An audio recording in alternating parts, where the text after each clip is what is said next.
Hello, my delicious co-creator, Lilu here. I'm in magnificent Sedona, Arizona on the Juicy Living Tour, and I'm with the co-producer of The Sacred Journey of the Heart, Dr. Don! Hello! Beautiful. How are you? I am fantastic. What a delight to be spending some time with you. Thank you. Especially after seeing the premiere of The Sacred Journey of the Heart. How did you get to want to do this movie? Wow, that's a great question. I would have to say the inspiration for the movie comes from my divine partner, and it is a dream of hers from childhood to be able to share a personal experience about how to heal. And I believe we've done it. Yeah. I think so. Yeah. And you've done it not just for yourself and herself, but the world. The beautiful part about that is we started out as a world picture. You know, we were going to heal the world and the heart of the world. And when we started to get into the heart really turned to our own hearts. And the evolution of the movie and the sacredness of it is really the journey that we're all on, which is the journey back to our core. And in the center of our being is where our personal heart resides. Yeah. And that is the place where things can happen. Yeah, magical things, huh?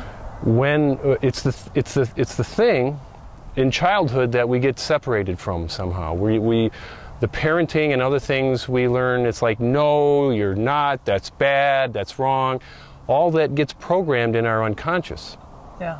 And that programming creates a separation between the pure divine heart that we're all born with and this fabric of our personality that gets created that's kind of loaded with I should, I'm supposed to, I need to, if only. And so all that kind of unconscious programming creates this artificial separation, and we lose the connection to ourselves. But as you can see, when you see a child cry, they don't just kind of cry with their face. Every cell in their body feels the emotion. And the parenting, I should say, that has occurred in the U.S. and maybe in many other places, is that we are separated from all of our feelings, and we're taught there's good feelings and there's bad feelings. And what do we do with that? Then we internalize. I have anger or hatred. That's a bad feeling, therefore I'm a bad person because I've had that feeling. And so then we take that feeling and we stuff it in the unconscious. And it's like holding an air balloon underwater, and we have to take that part of our energy and constantly keep it there. We deny it. And so the purpose of our movie is to first off give people a frame of reference about how they're structured so they can see what's happening internally. Give them some inspiration about what 1, 2, 3 person's very personal journey became, and then what they can do about it to empower them, not only first off to feel that they're not alone, but secondly to go, I'm on this journey too. And when that happens and that awareness comes in, you know, people will get goosebumps, they'll have a shift in how they feel, they'll have an aha. And that's our mission, is to turn on the lights of everyone that's ready to have that switch touched. What was that experience like for you? The experience for me was also very personal. Having had some rather unpleasant childhood experiences myself, had a near-death experience in the first 4 weeks of my life, I've always had this connection with the subtle energies that are way beyond the physical. And the quantum research that's coming out today is showing that not only are we a physical body, but we're also these subtle quantum energy fields, like at CERN and the giant collider. We are on the forefront of finding so much, and whenever they're finding things about particles, guess what we're made of? Those same particles. And so to be able to undertake the quantum physics that's there, connect it to the heart that's here, and to be able to make inroads into opening into the divine spark that resides in all of us, it was divine. And to have this personal experience very early on in childhood, you know, I always felt a little odd, a little different, a little, in the movie I talk about the monsters under the bed and the monsters in the closet, and a little bit of my personal journey with that. So it was, that's also, you know, I think part of the reason why I have a master's in clinical psychology. My favorite little line with that is, so I know I'm crazy and I have the papers to prove it. Because most of the people I went to graduate school with in psychology were proving that they weren't crazy. They were proving to themselves somehow. My orientation was, you know, I think I am crazy. I'd just like to know a little bit more about it and have some fun with it and understand the structure of all of who I am. And so that also inspired me to connect that more physically to the body. I did my master's thesis on respiration and stress and how breathing affects your stress level. Trauma affects your stress level. Those stress levels get embedded into your unconscious patterning, and they affect your breathing, they affect your posture, they affect the way you think about yourself. And so part of this was also a personal journey for me to be able to continue to walk sacredly into my own heart. And hopefully to be an inspiration to a few others. Yeah, and you are certainly an inspiration coming from the scientific world and chiropractic world also, and going into the creation of a movie. I mean, that's a big quantum jump. How did that work out? I like the quantum jump part. That's cool, because we're talking about quantum physics and the quantum field. And so it is. It's we are, I believe we are, and Greg Braden has talked about this in some of his books. Joe Dispenza has talked about this. Many of the other people. Yes, they're in the movie. They're in other movies. We are at the most exciting time there has ever been to be alive. The science is converging with the understanding of who we are, and there's no longer the spirituality and the science as two different tracks. They're starting to converge, and they're converging in ways that people haven't even imagined. But when these magnificent facts start to become uncovered, we undeniably now know through research that you have a physical body there, I have one here, but we are not separate. Your heart can be measured 8 to 10 feet away. My heart can be measured 8 to 10 feet away. At the present, our hearts are making a connection. And anyone watching this, their hearts are making that connection. Your heartbeats are registered in my brainwave. My heartbeats are registered in your brainwave. Anyone watching this, if there's more than one of you there, your heartbeats are registered in each other's brainwaves. It's the understanding of where we're at. The heartbeats we had as children are still traveling in space. Energy is unbounded. So what they're finding is there really is no separation between people, and it's the science that's uncovering this. And to have the uncovering of this from the scientific realm is something that the spirituality has been saying all along. It's something that the ancestors have been saying all along. It's not this, you know, social Darwinism, me versus you, survival of the fittest. When we understand that we're all connected, and all connected meaning the solar wind and the sunspots affect what happens in our physical body. The moon and its travel around the earth affects the water in our body. So we are at the most exciting time in history there's ever been, and it's this convergence of science and spirituality, and they're blending in an inspirationally beautiful way that I just can't hardly contain myself sometimes. But you had to give yourself the permission to do that. We had to give ourselves the permission to do that. The journey is a combination of the hardest journey and the easiest journey all at the same time. What makes it hard is the programming that we got in childhood. I'm not good enough, I should have, I'm supposed to.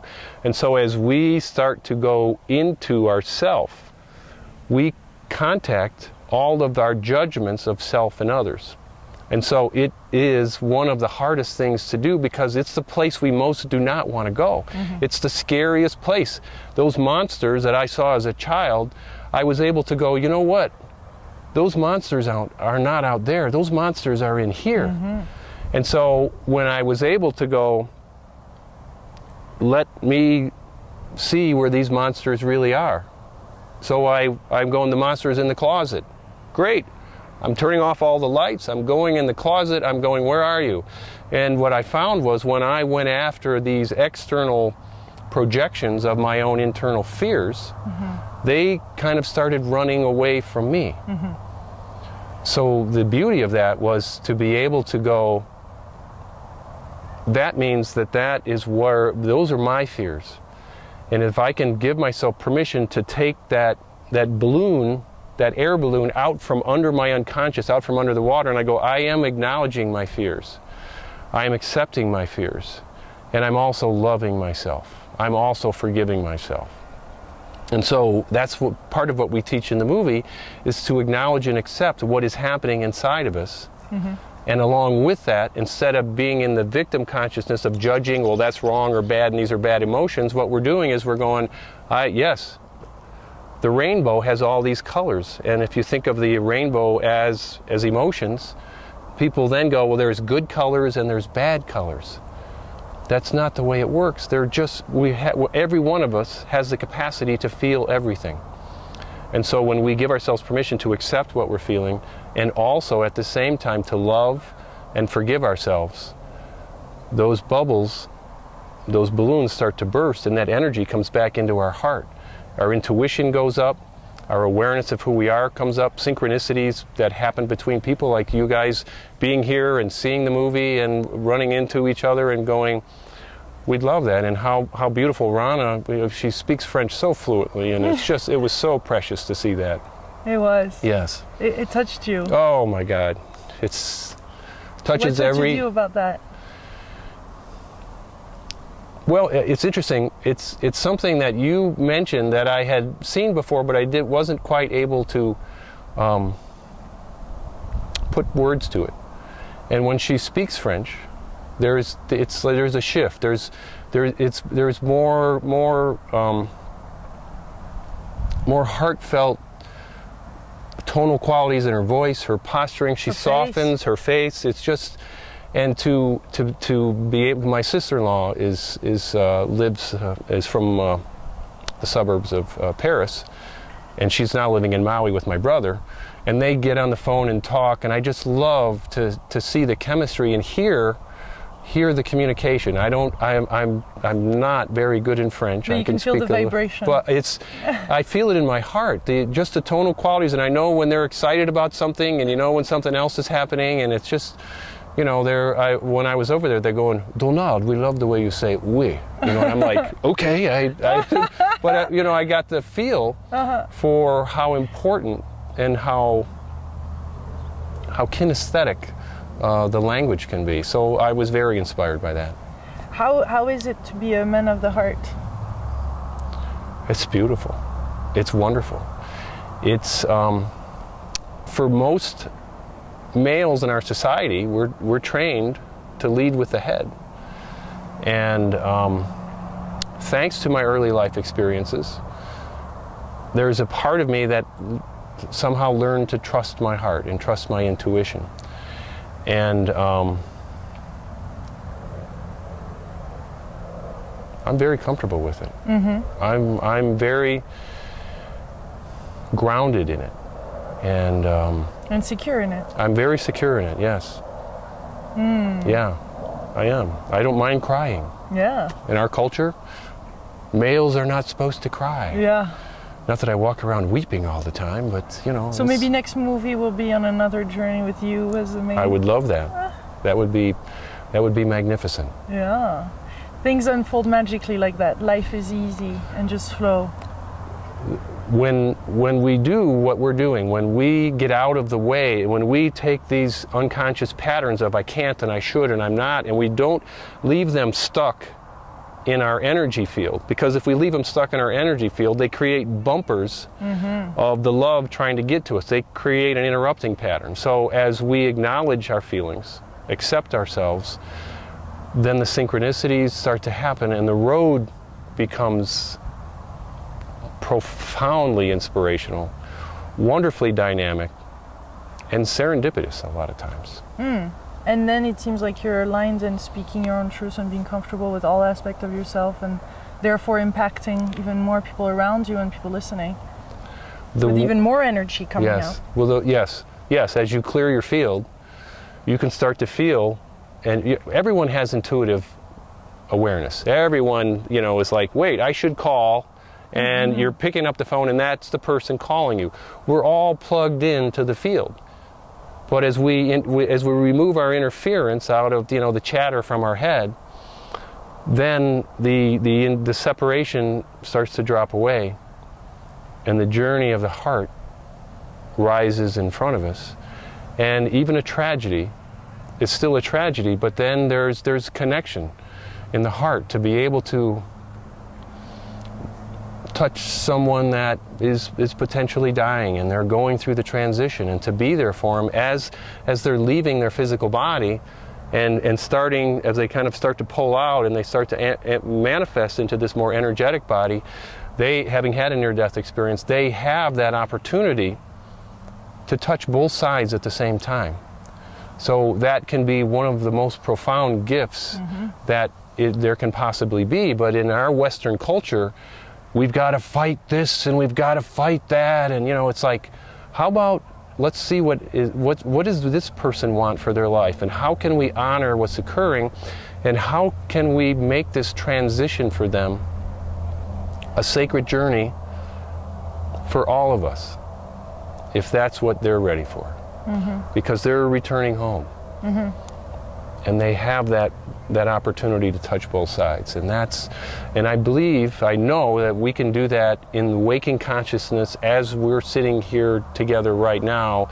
As you clear your field, that capacity to touch the other side and 100% congruency and knowing becomes a reality. And when it becomes a felt sense for people, it's no longer the voice in the head going, well, I learned this about that and this is how I'm supposed to do it. It's like suddenly you become a child again.